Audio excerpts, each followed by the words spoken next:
Hi guys. So in today's video, we are going to discuss about the interview question, finance interview, and audit and some bank. So let's start with. So these are very basic questions which we generally use in the interview. Basically, interview is basically it's defined about testing of your theoretical and practical knowledge. And for the fresher candidate, this is more questions are coming from the bookish knowledge. They don't in the real interview. But for the experienced candidate, they generally check like the basic concepts, like whether the candidates topics are clear. Apart from that, they more focus on the experience, like what kind of experience you have in particular domain and what kind of sort of skills do you have. So we'll start with very basic, very basic. They generally ask from the experienced candidate for the freshers. So let's start with first one. So this and one thing I just want to clear. This will be a series of this series. There will be 50 to 100 videos will come on this specific topic. And apart from that, you should have to work on the your practical skills as well. In today's scenario, for the consulting world, they generally check the practical knowledge, like what is the skill set in the Microsoft Excel. Apart from that, what is the skill set in the Microsoft Power, and do you have the advanced knowledge of any advanced tools like Power BI? Or let's start. So let's start with the basic. So it is a working capital and how it is. I'm sure about that. Like many of you know about that. What is a working capital? How it is used. So let's start with the theoretical. Generally, they ask in the actual questions, and we don't have the specific content to discuss about that or to get an answer on.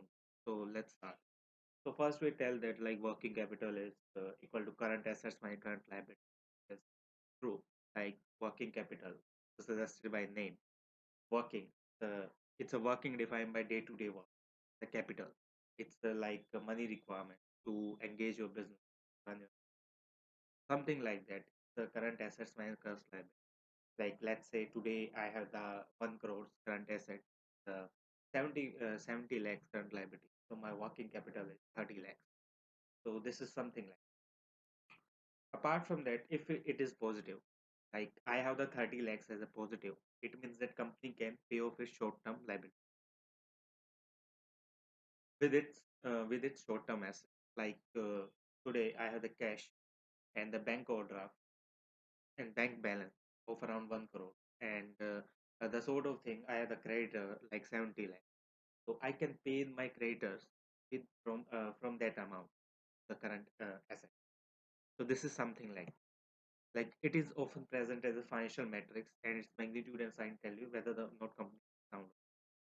So let's say if we have the vice versa, like we have the creditors around 1 crore and the cash around 70 lakh, and we have the cash potential don't have the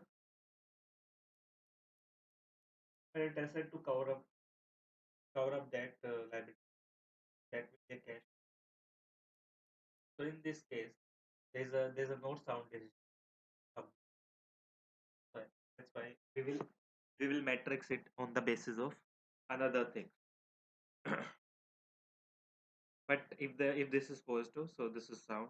But if it's negative, so this will be a worse decision for the company. Like we have to identify this on the priority basis, or we have to identify this uh, on the basis of relevant hypothesis, like which decision we should take to move this or to make this as a good decision.